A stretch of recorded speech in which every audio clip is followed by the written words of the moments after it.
Hello, everybody, and welcome back to the latest episode of the Divine Mind podcast. Obviously, my name is Liam Hydrisny Camille, and today got another great episode for you. We have Nadegod, formerly Josiah. He's a content creator. Look, we talked about it before the podcast started. We don't really like that word because if you watch the last episode with Kelly, it's so much more creativity that goes into creating content than it just being content creation. So, I think you guys should think of Nadegod as more of a electronic art creator and entertainer, somebody that's is there to make you smile, make you happy on a regular basis. And if you've never tuned in and watched one of his streams before, you absolutely should. He's a ball of energy. He's got same things. Look at what you're looking at right now on the screen. You've got colors, you got an outline. It's all fantastic. And today on the podcast, we're going to get to know him a little bit more. We're going to go through his story and we're going to get a bit of a vibe for what some of his goals are going forward in the future. But Josiah, there you go. Thank you so much for taking the time to come and chat with me. And man, thank you for having me. Happy to be here, man. Oh yeah. I'm so excited because without even intentionally being the case, at the end of Kelly's episode, we actually talked about you a little bit and about like the effects and the stuff that you guys got a little group chat where you guys kind of talked about stuff. Yeah. And I was just like, that's so cool. I'm actually talking about having him on the podcast now as well. Sweet. Yeah, no, we have a little Discord group chat with me. It's me, Kelly, Paragon Mitchell, and Pixel Pete, where if like something happens with a particular software that we use called Lure on Board, or like if we find out like an update, we're like, oh, here's an update, or if we find like a cool plugin for it, or just OBS in general, if we make something cool, we're like, whipped this up, here you go, sharing ideas. It's nice. Yeah, it is. And I think, like I was saying to him, just having something that kind of makes you stand out a little bit more from everybody else on Twitch is awesome. And that's like what I love about each of you kind of have your own styles as well. You know what I mean? Like for anyone that hasn't seen Pixel Pete, he's got a really great outline kind of shadow thing going on, which is dope. Yours is like completely different to that. And then you get Kelly's, who is just super eccentric and again, different. And I just love that there's so much you can do with being creative. And if you put the time into it, right? It's always something. Always. Yeah. But today we got some Halo Infinite news. I don't know how into the competitive side of Halo Infinite are you? Or Halo? A pretty. I don't know. It's hard to really describe, but like I'm not. I used to. I've never competed. I'm not like Kelly who used to compete. But always, if I had the chance to, would always tune into an HCS event. Especially the grander, larger ones. They were definitely ones you would absolutely not want to miss. But I definitely keep a watchful eye. Shyway, especially, he's a fantastic creator who's always popping on my feed, which as he should. I've been listening and watching him for quite a while, and he just keeps getting better. And he's a fantastic person for, I think, filtering a lot of the competitive and just a lot of the competitive HCS content and filtering it in a way that makes it exciting and easy to understand and listen to for any average player. I think if he especially makes the correct moves, I think he'd be a fantastic, huge creator for when Halo Infinite drops. For just like the average player who wants to, watch and observe the competitive scene, but it always kind of seems like its own little niche for new players. But I'm going to Raleigh in December, so I'm really excited for that. I've been meaning to go to a competitive event for a while. I was so close to going in I think it was Atlanta in November of 2019, but I had to film a wedding the same weekend. It's the first wedding that I ever filmed and only wedding I ever filmed, but I was happy to do it. I'm happy that I did, but I still kind of sadly missed out on that. And then I think the last one was February of 2020. I was going to go to that, but I had some money constraints and then everything kind of flip-flopped. But there's kind of like a competitive nature to my core. Like that kind of happened with Halo 5, where all my friends that I played with were super hyper competitive. And so it got to the point where I couldn't play any mode in that game without it like feeling super hyper competitive and feeling like I needed to try my ass off. But other than that, I'm just kind of, I'm not like overtly into the competitive scene where I know these players from the olden days and I know their histories, etc. But I know the names Ogre 1, Ogre 2. I fucking Walshy is an absolute genius when it comes to Halo. He's like a chess master at it. But yeah, so that's about it. So you got the interest there, but like being competitive, you're more the content creation side of things and the like entertainment value. Definitely transferred there. Yeah. I used to be super hyper competitive, and it got to the point where I was just like, there's no really need to be like, if I'm good at the game, great. Yeah. It's gonna be entertaining watch, but I'm not so good at the game where like that's all people are there for. I'd hope people are not there for gameplay. But I think you're just kind of just a nice blend of the two, but I'm not super hyper. I'm not like, dropping into, hardcore 2v2, like, all right, guys, we're going to do this for the next 8 hours. Yeah. Not so much. No. Yeah, I get that. I get that a lot. Because I've just recently told myself, all right, there's one more thing I have to do in Halo 5 before I can just really never play the game again. And that's get to champion. Okay. And you say 152. No, I'm at 152, and that was a grind in itself, right? That was, bless your soul. That was, I missed my opportunity when they had full double XP on the game. And when I tried to, I was like, all right, let's do this. And then like literally a weekend, I was like, I don't care anymore. I don't want to do this anymore. I totally get it. Where are you at? I thought I was 150, and then I booted the game up, and I'm like, I just hit 149. Oh no, I'm not even halfway there. No, I've been playing this game it's like, I don't want to sell my soul to Warzone firefight, not for the next like 6+ months. Dude, I totally get it. I did sell my soul, right? Because I told myself I hate this game so much. Like, it's a love-hate, right? But I hate this game so much that if I don't just sit down and do it, it's never gonna happen. And so I got 1 million experience a day for 21 days. And I got from 150 to finishing 152 in just under a month. And it was excruciating and painful, and I hated every minute of it. But now that it's done, it's been done for like 8 months, and I can look back and be like, I'm so happy I never have to do that again, So I don't blame you for not wanting to do it. It was No, I did the math, and I was like, okay, I think a good goal we can have is getting 300,000 XP a day. And people over here like, I just did 1 million in a day. And I'm like, what the hell did you pay for 16 hours back to back to back? It's just, yeah, totally get it. But so tell me about the gaming side of things, right? Like, have you always been a gamer since you were a young kid, or did it kind of come in a little bit later? Yeah. Oh no, it's been, as far as soon as I was able to conceive reality and understand my surroundings as a 4 or 5 year old. Yeah, no, absolutely.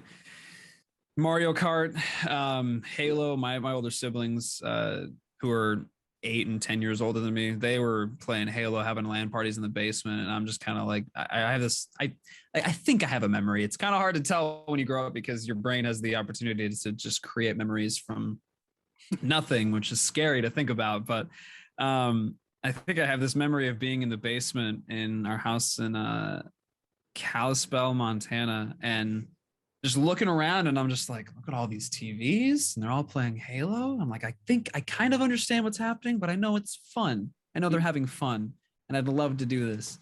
Yeah. But yeah, just that memory of just seeing like 16 small little square Halo screens all together, and them all having fun, and me having to sneak in and playing Halo. And because my mom, early on, my mom was like, well, I don't think that's a great game for a 5 or a 6 year old to be playing, but occasionally my older brothers would kind of hand me the controller and let me play it for a bit, which is just nice. But we had I think maybe before that, I don't remember, but somewhere around that same time we had an N64, and I was playing Mario Kart. And as a young kid, I think I had some anger issues because I remember sometimes throwing the controller and such if I wasn't exactly winning, and I think that got my mom to give the N64 to the Salvation Army.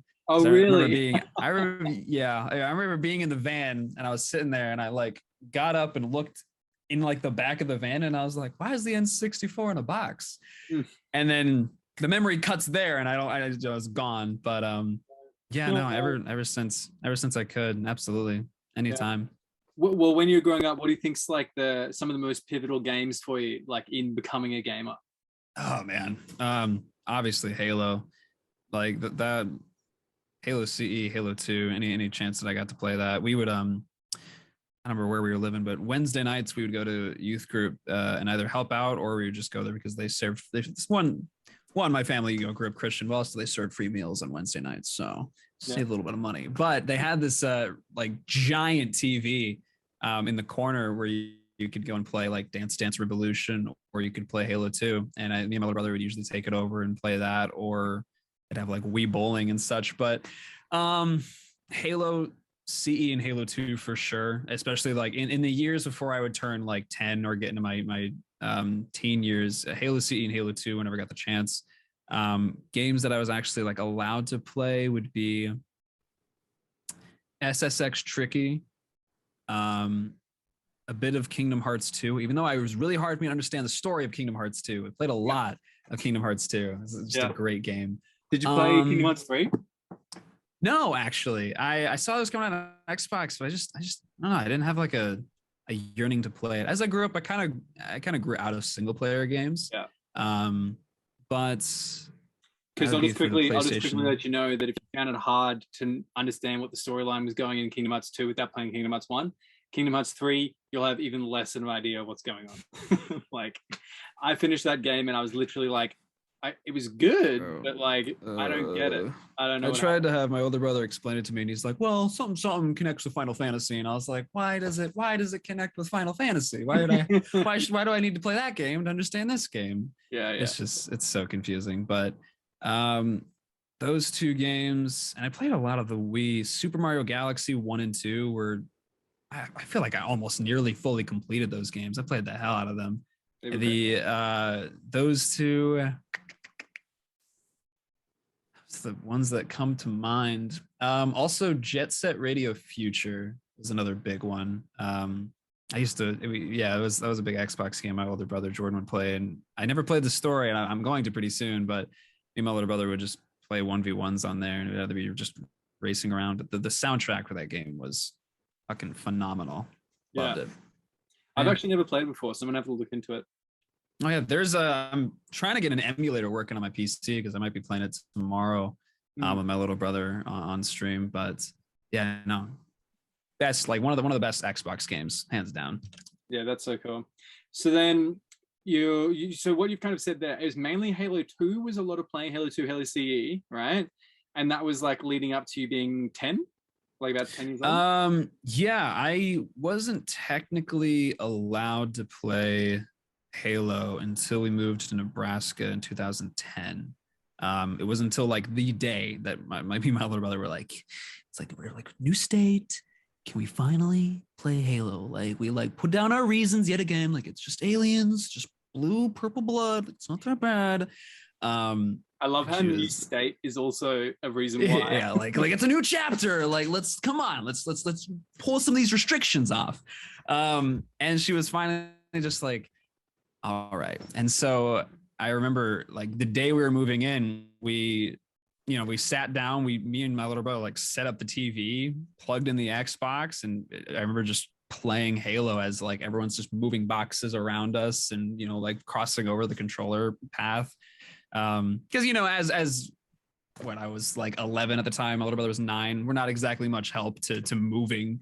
And so, we made ourselves useful and tried to kind of stay out of the way. It's just from then on. And then when some of the first people I met in Nebraska, that's kind of how we bonded, was like they'd come over and we'd play Warthog Wars on Halo CE and Blood Gulch, where you get 2 warthogs, and at the either end of the most smooth flat path you could find, you hit full speed, and as soon as you ran into each other, there's one of those warthogs is just going to go flying like 50, 60 feet in the air, and it's the funniest thing. Yeah. But yeah, no, it wasn't until around that age, 11 onwards, that I was finally able to play Halo, and it wasn't until early 2012 that I finally got an Xbox 360 and Xbox Live Gold. And then one of my buddies, he was like, "Hey, I've got 2 copies of Halo 3. My stepdad got me a copy, and I already had it. So if you want, like, I'll give it to you." And I was just like, "Sure."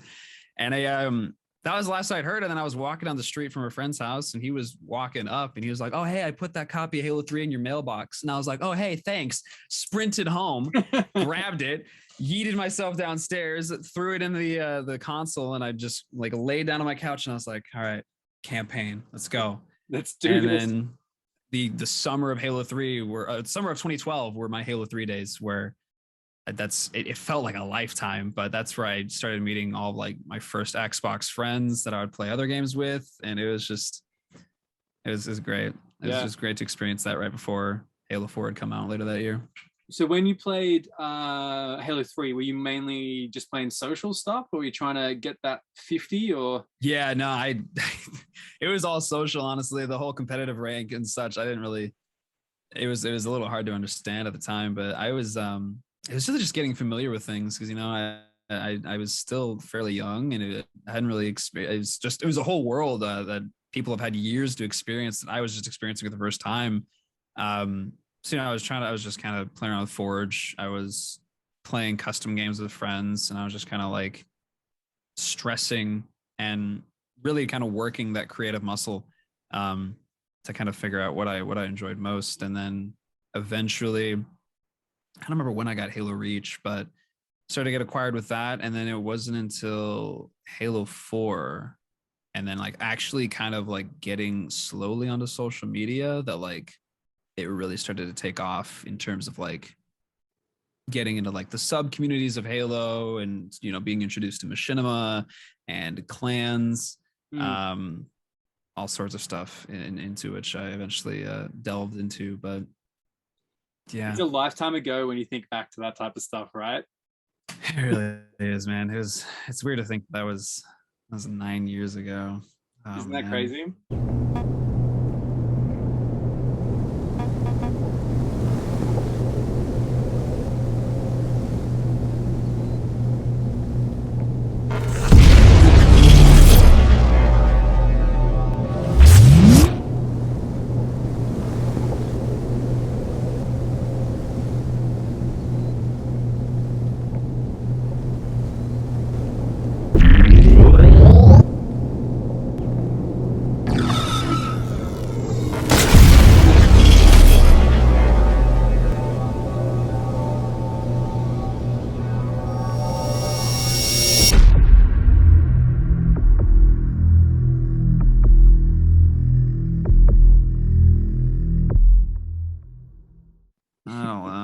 It's coming. Oh, I don't like that. I'm coming up on 10 years. 10 years of of playing Halo back then and delving deep into it. Yeah. But so, dude, before we started, you told me that you actually had like a photography business, and that was kind of half of how you got into the streaming and everything. Did Yeah. did you finish school and then like study photography and then start that business, or like how did you get into that? Halo, actually. Halo was a big reason I got into a lot of things, and it was a great way of introducing me to so many art forms that a lot of people would have never really understood. And I don't even know if I don't even know if I tried to explain it to my parents or not. I remember I showed them one of my machinimas, but my buddy Blake, who went by Dragum 99 on Xbox. He eventually changed that, but he introduced me to machinima around the first time I met him, and I didn't understand it at all. I was like, I don't know what we're doing. I think we're making a movie. Cool. You want me to voice act? You want to voice act? And how do you want me to voice act? You want me to call you on your phone? You're gonna reject it, and it's gonna put me to voicemail. You want me to voice the lines through the phone and the voicemail? Made no sense. And that was how we did it back then, I guess. And I remember my sister was like, "What are you doing with the phone?" And I'm like, "I'm gonna voice act." She was like, "What?" But no, my buddy, he introduced me to machinima, and then I slowly kind of got into it, and then I don't remember how we got the money, but I got my little brother to help me buy us a capture card off eBay for like $35. It was a cheapo, like third party plug and play.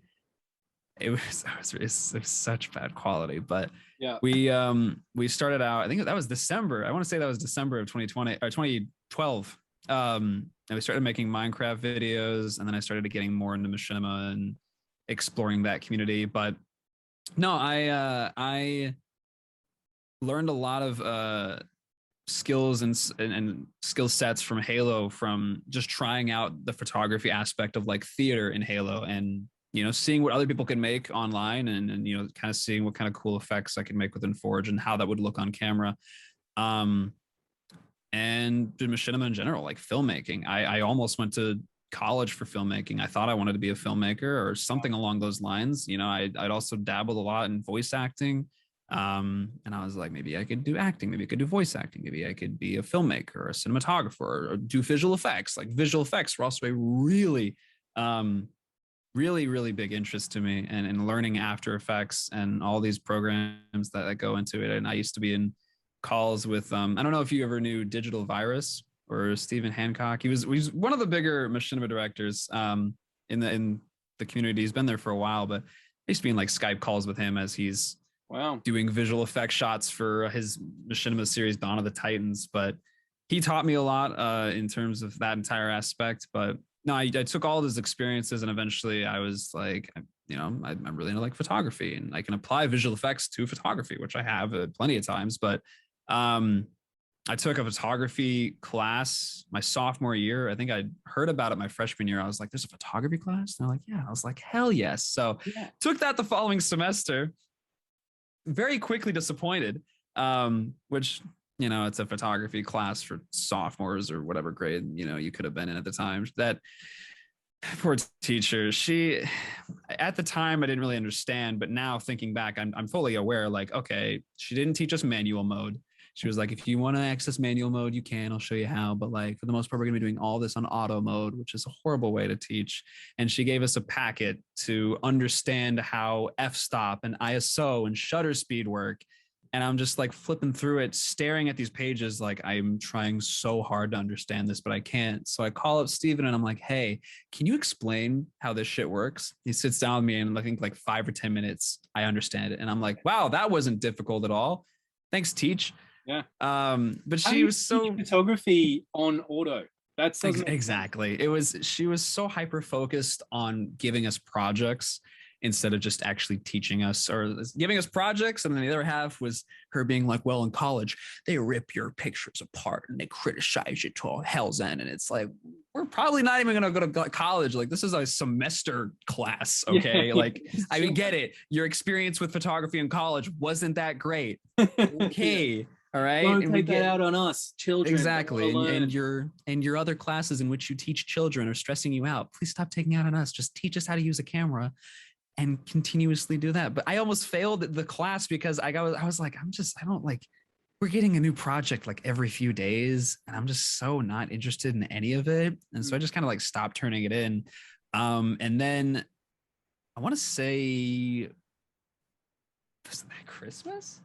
It might have been that Christmas. I was like, I want to get a camera. And so my parents, I think they gave me like $100 to $200 towards a camera. And I bought a Rebel T5. It's a Canon Rebel T5 as my first camera, and some lights. And it just kind of went from there. And I just played around with it, like figured out more. I like figured out like long exposure shots, eventually continued to understand how ISO works and lighting, etc. And eventually, I'd done like some pretty cool shots on my own, which is it's a lot easier to do experimental things on your own.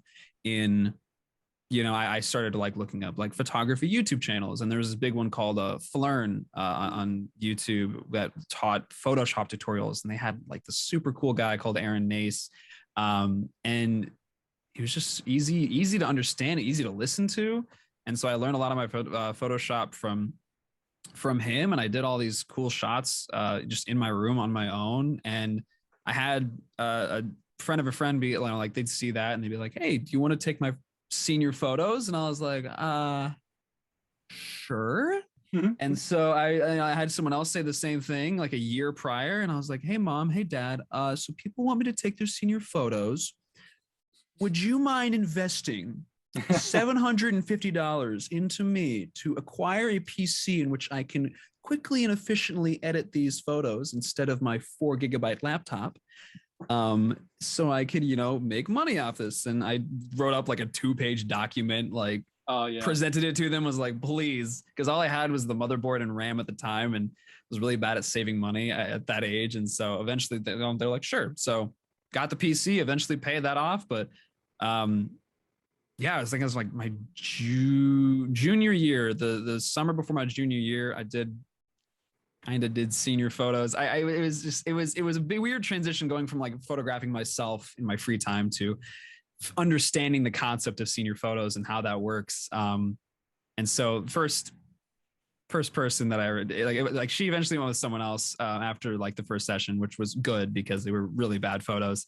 But like everyone has to start somewhere, even if they're bad. I think everyone will always have potential if they really continuously push towards what they want, and if they allow themselves to make those mistakes. Because I've made God knows how many mistakes, even in even like the first or second year. But my senior year, I had a group of friends.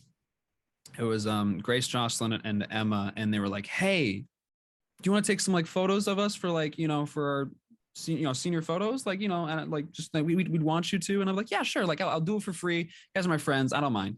And so I did one session, and I guess it was so good that her mom was like, "Hey, I'll pay you $1,000 to do her and her twin sister's senior photos." And I was like, I remember waking up actually in bed, opening up my email and being like, "Huh, that's a lot of money. That is a lot of money for an 18-year-old. Okay." Yeah. I was like, "Shit, I think I can make money off of this." Yeah. And it was just that just kind of like set it off. I was like, okay. And so I did a session with my friend Grace and got some more photos there. It was actually that session that produced like one of my favorite, if not my favorite photos I've ever taken.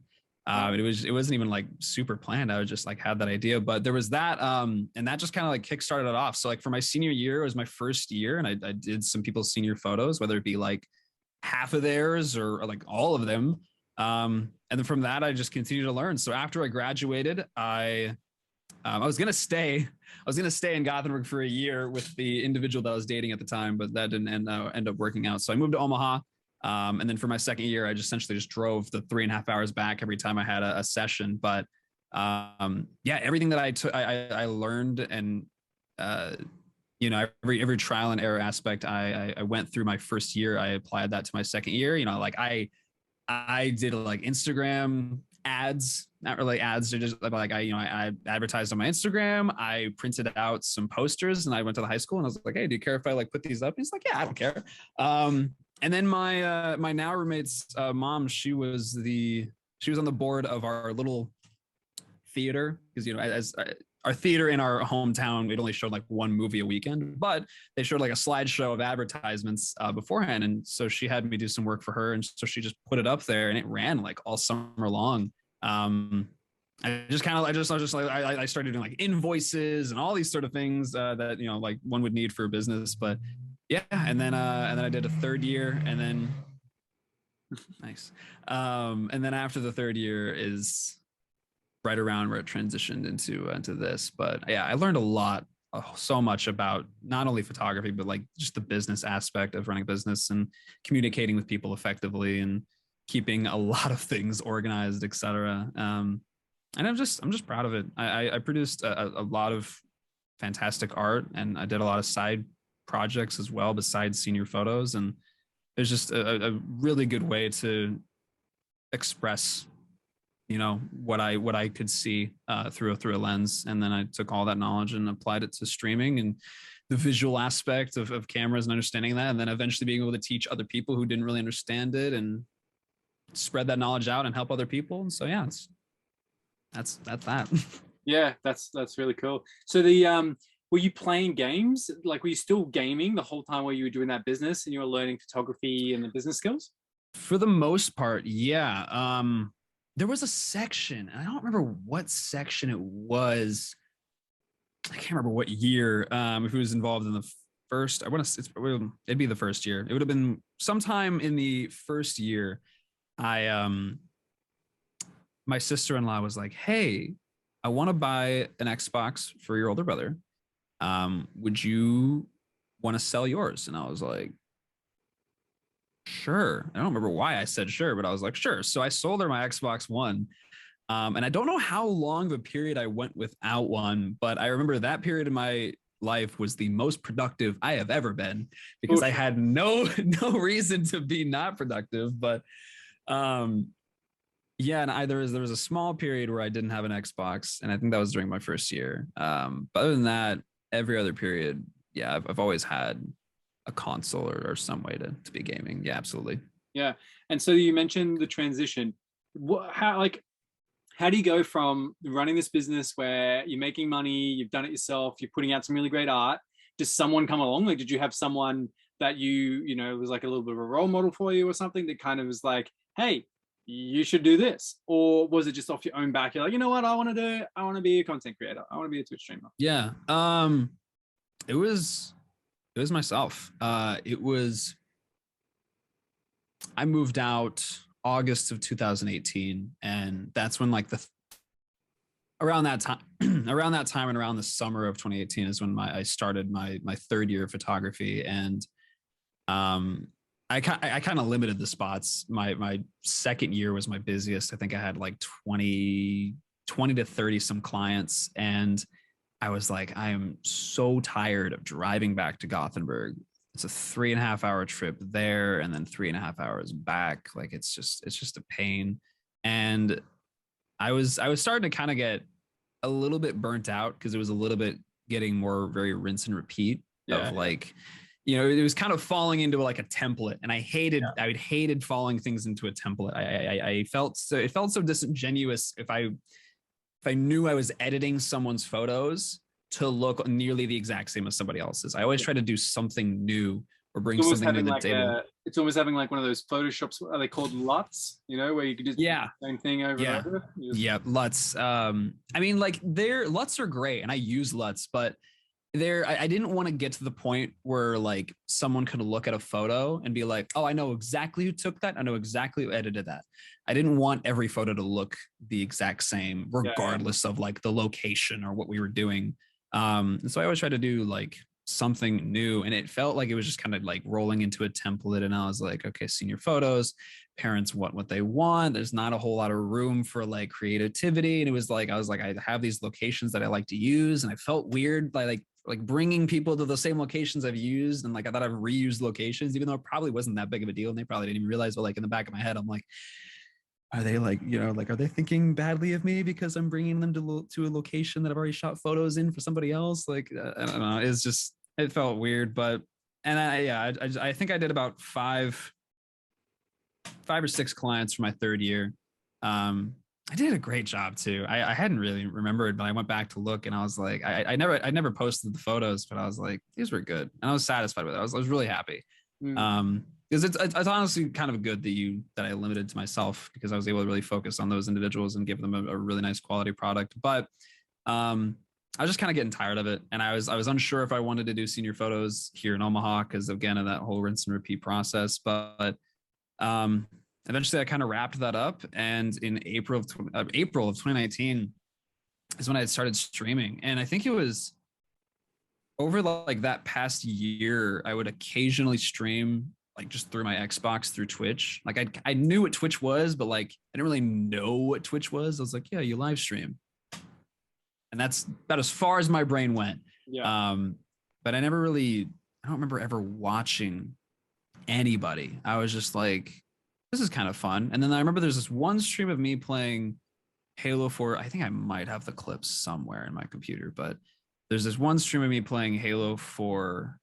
And there's just a couple of me playing Ricochet on Pitfall. And I watched it, and I was like, I just had this feeling whenever I would stream, I was just like, I was like, I think this is enjoyable and entertaining to watch. Like, I think like I just like, I was having a ton of fun with it. I think people could enjoy this. Like, this seems pretty fun. And so I downloaded Streamlabs, and I made a template, and I set it up, and I don't know. It's hard to remember that far back of like the thought process of why I was doing it, but I was like, I think this could be fun. And so just kind of started up from there. And it also, it presented a lot of challenges that I liked. I like solving challenges, and I like fixing things. And so,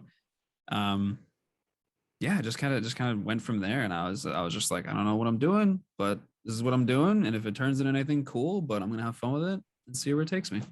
And so, okay, because I love something that you do really, really well is you have really good consistent branding, and you have a really good understanding of like each of the platforms that you're using. So for example, your Discord is probably the most well-organized Discord out of any of the Halo content creators that I've joined to see what's up. Yours is on point. But you're also on TikTok and Instagram, and you got an audience on each of those. It's not like it's a complete secondary thing. It's something that you can see kind of working together. So where does that come from? Like, and at what point do you start branching in and doing content on each of those things? Oh man. In terms of the organization aspect, just to touch on that real quick, my mom was a really big organizer, especially with raising five kids with my dad on Wow, really you low come from a family of 5, man. Wow. yeah. Big family on a really low income too, and so she had to do a lot to make sure we stayed above water. And I remember coupon books and boxes and food bank trips, but she was a very very very organized individual. Even like when she wanted to like rearrange a room in the house, she had like a whole like grid paper. She made these little like cutouts of perfectly to scale, like our couch and our chairs, and it was cute. But she was a very good organizer, and that kind of passed on to me for a lot of aspects. I like when things are organized. It's okay if I'm unorganized. My room is my studio is a little messy right now, but that kind of applied to there. But in terms of the other platforms, with TikTok, I had not jumped on that boat until like February of 2020. Yeah. I posted one clip and I was like, let's see where it goes. And I was just like, oh, it was okay. And then I posted another one, and like almost immediately it had like a for like, starting out like a pretty big reception. And I was like, oh shit. I was like, I think this is the move. I think this is pretty good. And I just kind of like posted a few more here and there. And I was like, okay. Oh, okay. There's another banger. Okay. And then I posted one that did like super well. And I was like, oh shit. And so like, I wanted to learn more about like TikTok's algorithm and how it works, and an understanding of like, just it's like, you'll never like fully understand an algorithm because it's an AI based and it's always changing consistently, constantly. Yeah. But just getting a general understanding of like how it works. And I thought about like, okay, like when I'm on TikTok, how do I interact with the app? How do I interact with the content? How do I interact with the creators? Do I genuinely care, or am I there to kill time? And so I thought about that. And I was like, yeah, I'm there on my For You page 99% of the time. The people that I follow, I'll never see their content probably ever again. There's literally only probably about 5 to 10 people out of the however many I follow that like I genuinely still think about, and their content has made like that much of an impact where I'll genuinely go seek it out if I haven't seen it for a while.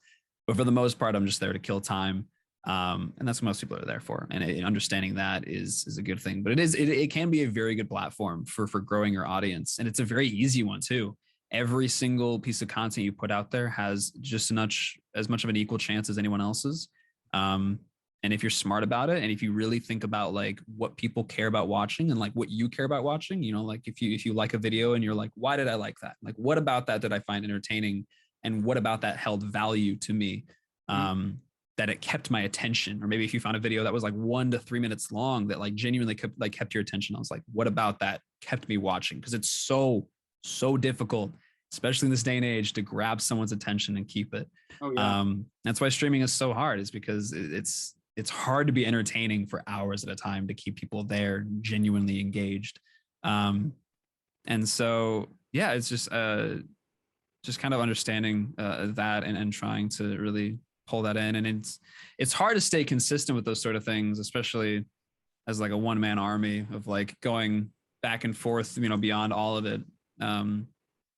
But yeah, it's just kind of building up as much as you can. I mean, and it's not, you don't even have to do it yourself. I mean, there are countless videos and maybe even courses out there that are willing to teach you how these platforms work and how you can best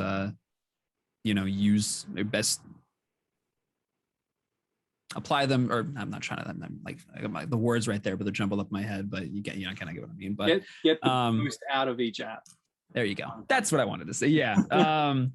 But yeah, it's just, it's just if you're willing to really push for that. Like a quick example, when I don't really know much about the Minecraft content creator dream, but I know I have heard about like, he took, I don't know how many months and just like tried to learn everything he could about these platforms and their algorithms and like what people engaged with most, and took that and applied it to his content, and it worked. I mean, look at him now.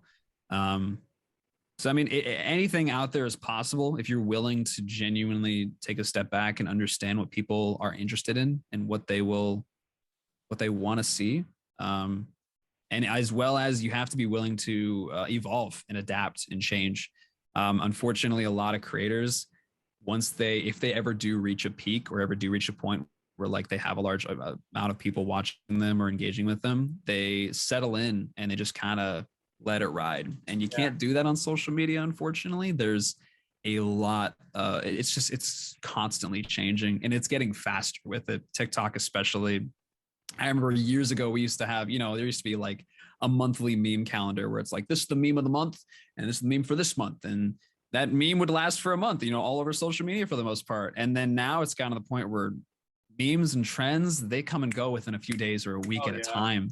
And you can barely keep up. Yeah. And that's how much faster we are consuming content and then throwing it to the side.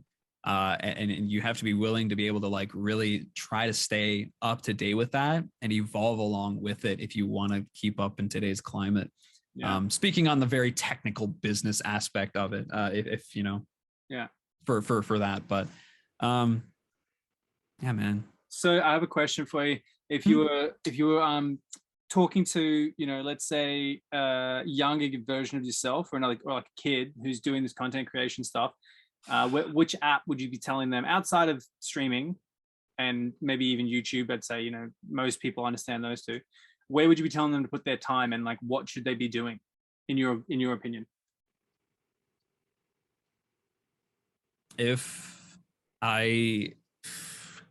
TikTok and YouTube, honestly. If I can't say YouTube, then just TikTok. Yeah, I guess like as early as you could. It is I have seen people's streams just explode because their content on TikTok explodes, especially if like the content that they're making there is personable enough for people to want to jump over. It is it is one of the hardest tasks to achieve, to move to move an individual from one platform onto Twitch, if that's your goal. Obviously it shouldn't be, because your goal, if you as a content creator, if you are looking at it again from a business or a technical aspect of like wanting to grow, your goal should be to just create audiences or create an audience across whatever platforms you want to create across. And it's the main goal should not always be oh, come watch my stream, because it is okay for someone to follow you on one platform and just enjoy your content on that platform. There are TikTok creators I follow where I know they stream on this. I know they create content elsewhere. I see it at the end of every single one of their videos for like a quick like second or two where they say that, but I just don't really have a drive to go do that. Some people do, but it is a very difficult thing to achieve. And so trying to create content that exudes a type of energy to people where they're like, wow, like I want to go like meet this person. I want to talk to them. I really want to engage with them because they seem really cool. Like who they are as a person really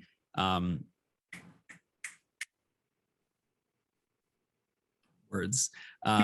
It comes off the screen as like I want to get to know them. I want to really converse with them, I guess is the best way I could put that. Honestly, when I watched you for the first time, I watched your stream before I even said anything in the chat, which I know is a bit creepy, but I watched people do. Yeah, I watched the stream for probably like half an hour before I actually said anything.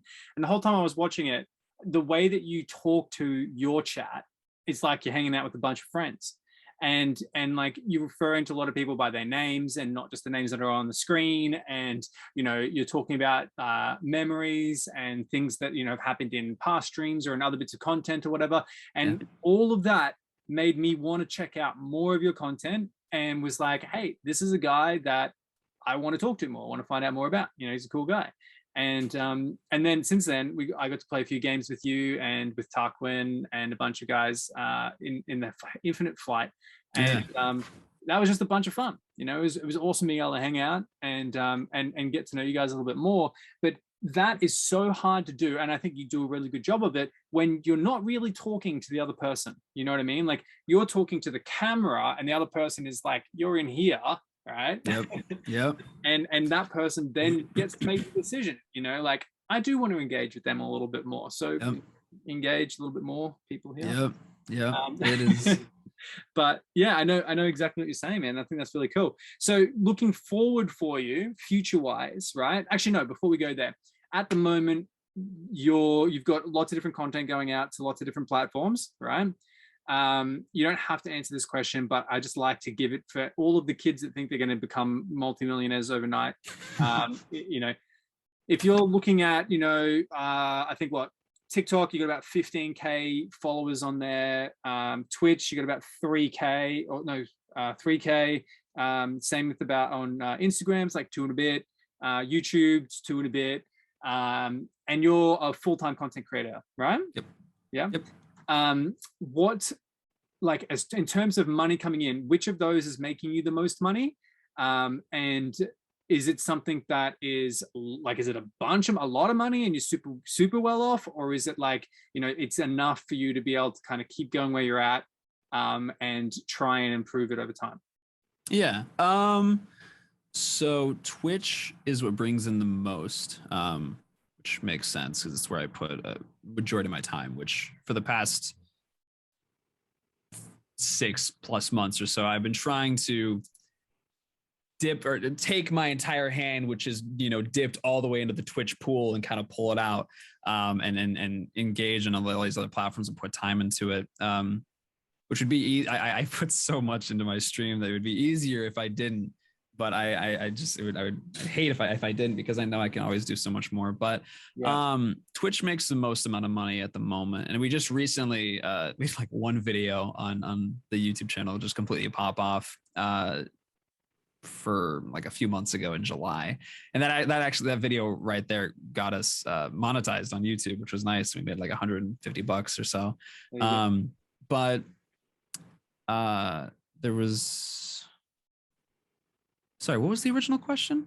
That's pretty much answering it. And like, is it enough that, you know, right.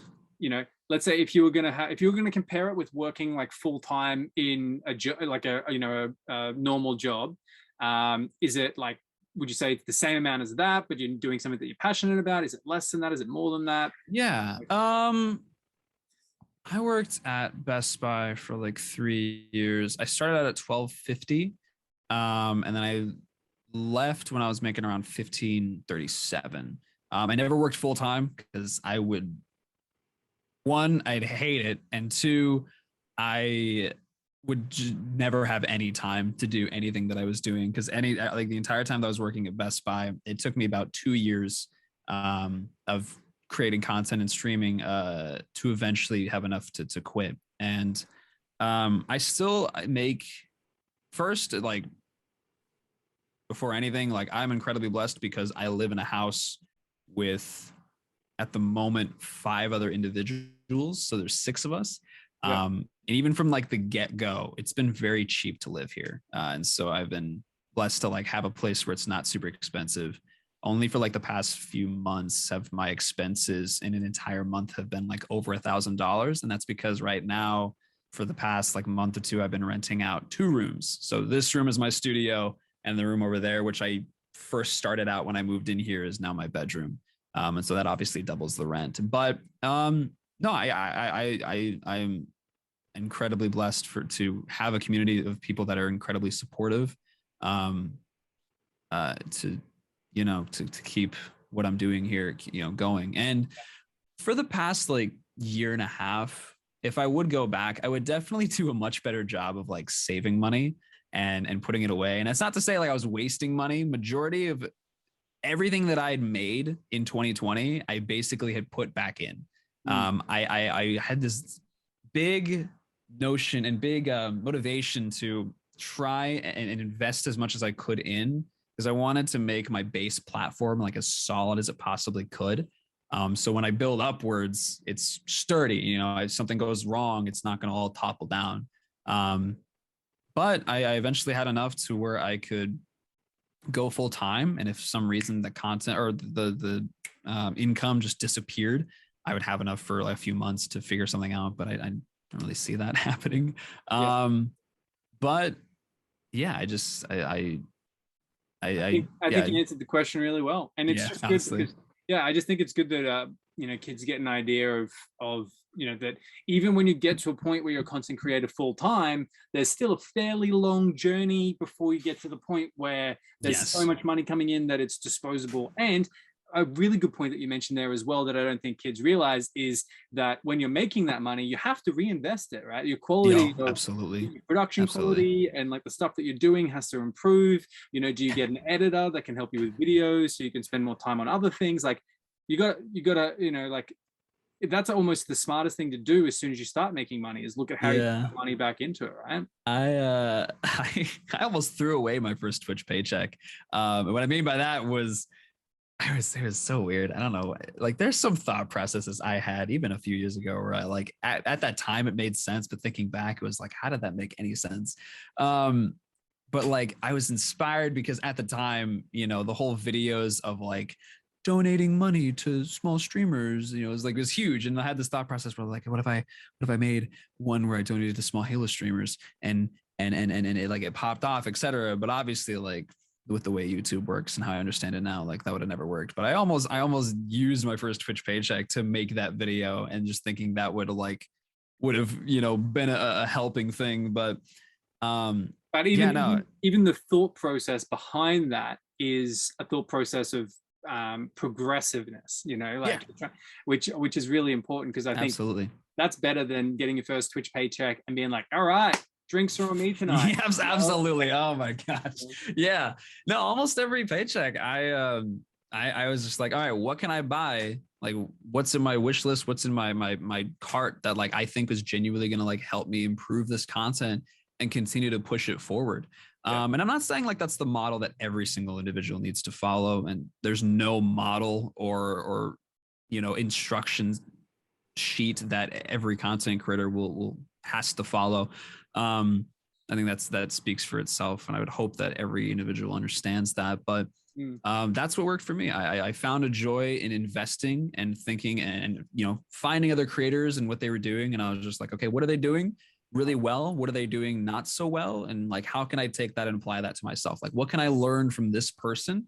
And what can I take from that? How can they inspire me to continuously improve myself, which is what you should do. Not necessarily, you don't really have to view it as like a competition, but use the people around you to become inspired, use it to help fuel creative vision, like what they are doing could inspire you and give you an idea for something else. Yeah, sure. Absolutely. I mean, like that happens all the time in every other medium. Like every piece of every art form has that. That's just art in general. But yeah, no. Speaking more so on that, I like something that I had an idea about.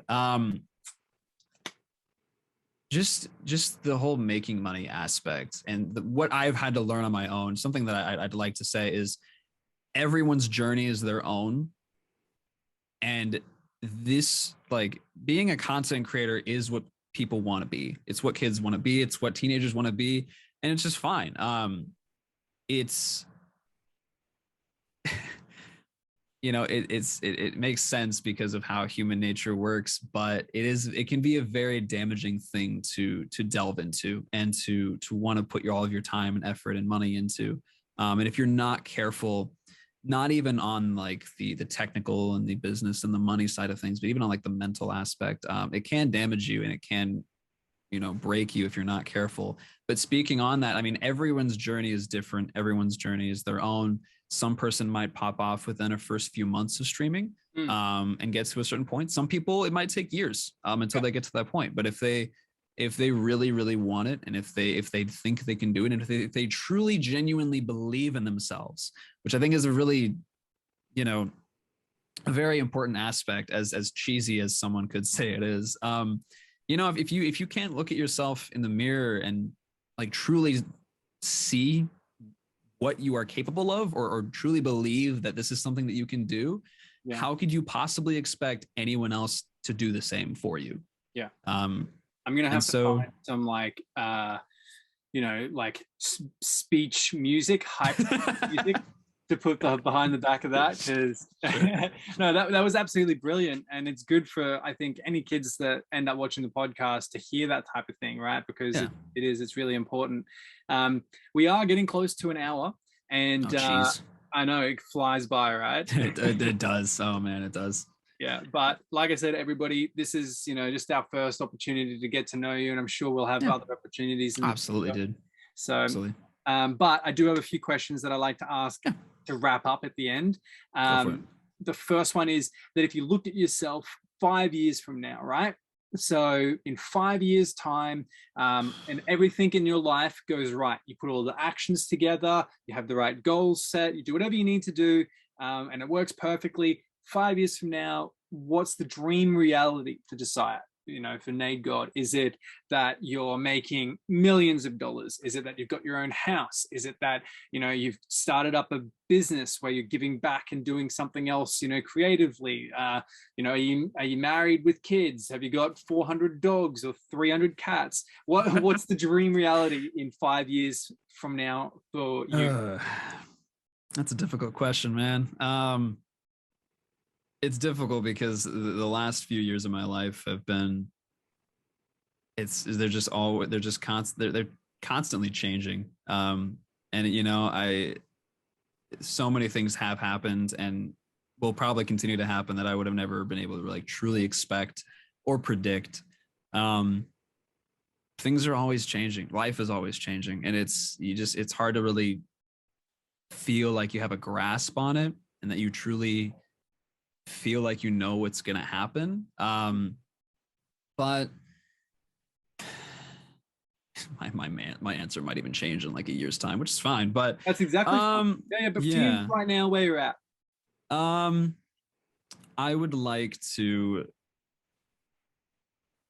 I'd like to be able to be in a financial situation. I would the one of the main goals I have, is, besides this all being successful, etc.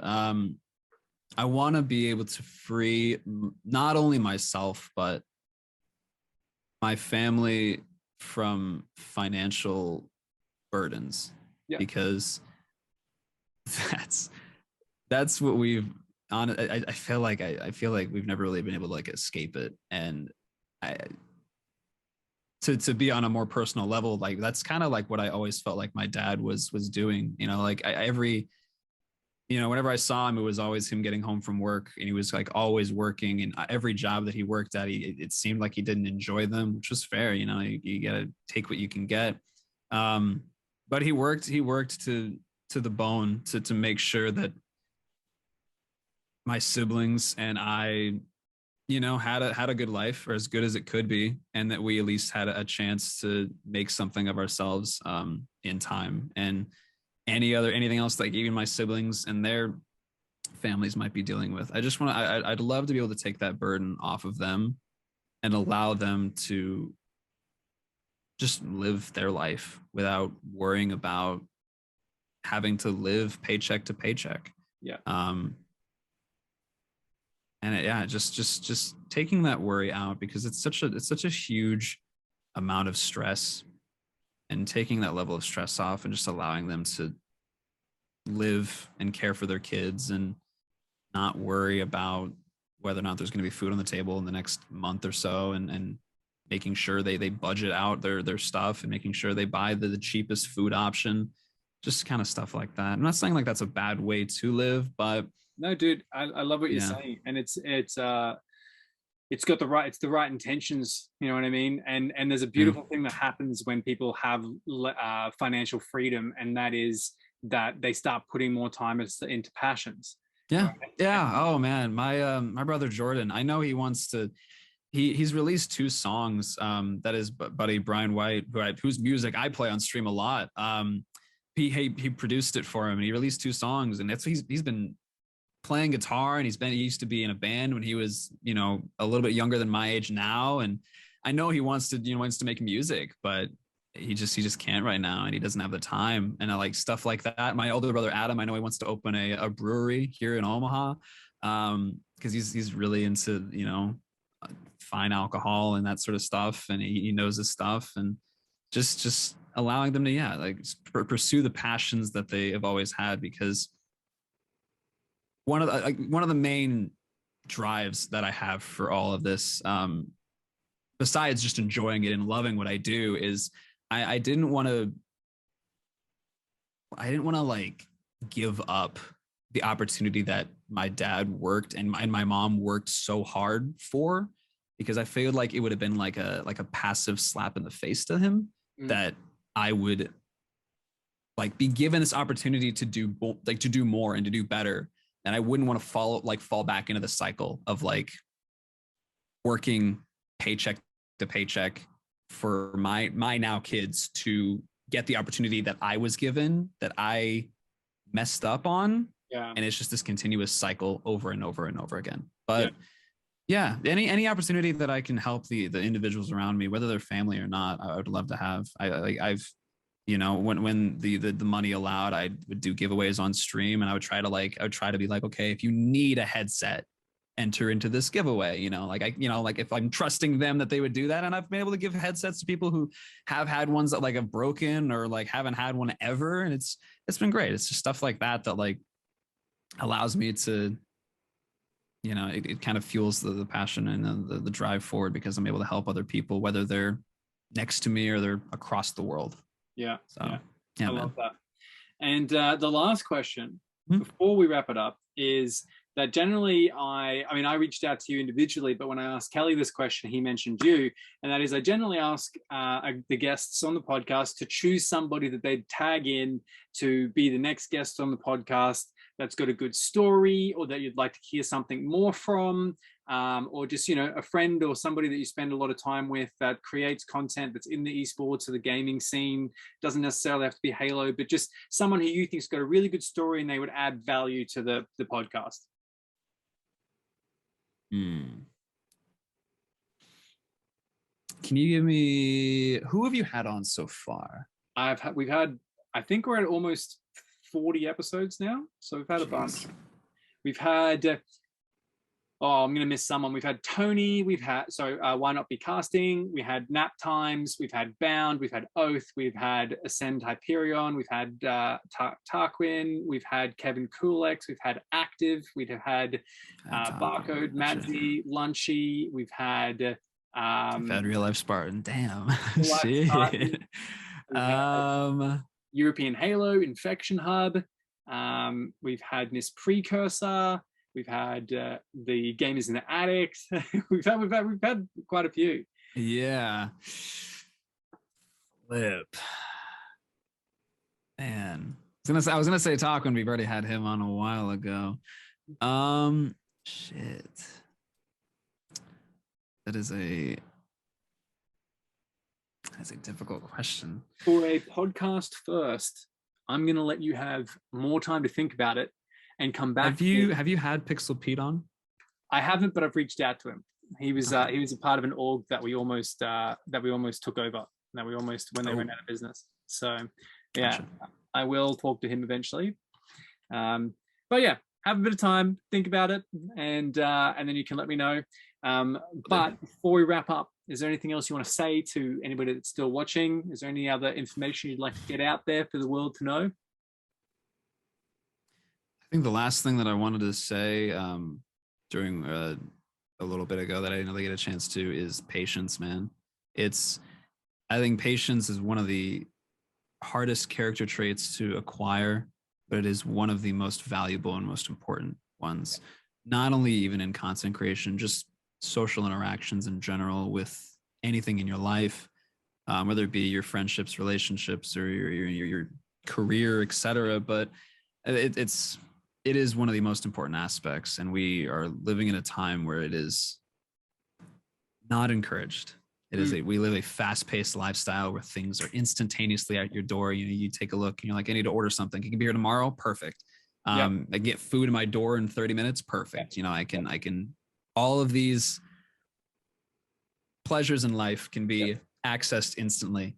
And then as soon as, someone's like, I want to be a content creator, I want to blow up in a few months, I want to do this immediately. And, they jump into it without maybe even properly understanding how it works, which is fine. But if you can acquire the patience to truly put the time in, understand how it works, and understand that these sort of things are going to take time, and that again, you will not move as fast as the person next to you, then yeah, you know that this sort of path is right for you. But even if content creation isn't right for you, I would highly advise doing whatever you can to learn about the beauty and the importance of the trait of patience. Yeah, awesome. I love that. Ladies and gentlemen, that was Nadegod. Appreciate you. Also, Halo Infinite for life, forever. Yeah, 100%. Yeah. So everybody that's made it to this part of the podcast, thank you so much for your viewership. You are honestly the reason why I continue to put out this and get to know wonderful Halo content creators. So thank you, Josiah, so much for your time. Absolutely, man. Amazing to chat with you. And these chats just make me feel so much more motivated about creating more content myself, and also being able to just get to know more and more people that are in the community. So if you're watching the podcast, make sure that you check out all of Nadegod's content. It's going to be in the description to this video if you're watching it on YouTube. And if you're listening to it, any podcast, anywhere, it's also in the description. Just click on there, follow the links. I think he's got a nice little link tree link for you where you just click on that and it's all there ready to go. But make sure that you show him some love, because he's a guy who we want to see win and come into Infinite. He's going to be blowing up. So get in there before it happens, right? Be out there before everybody else is. But I thank you again so much for your time, and I'll see everybody on the next episode of the podcast. Bye.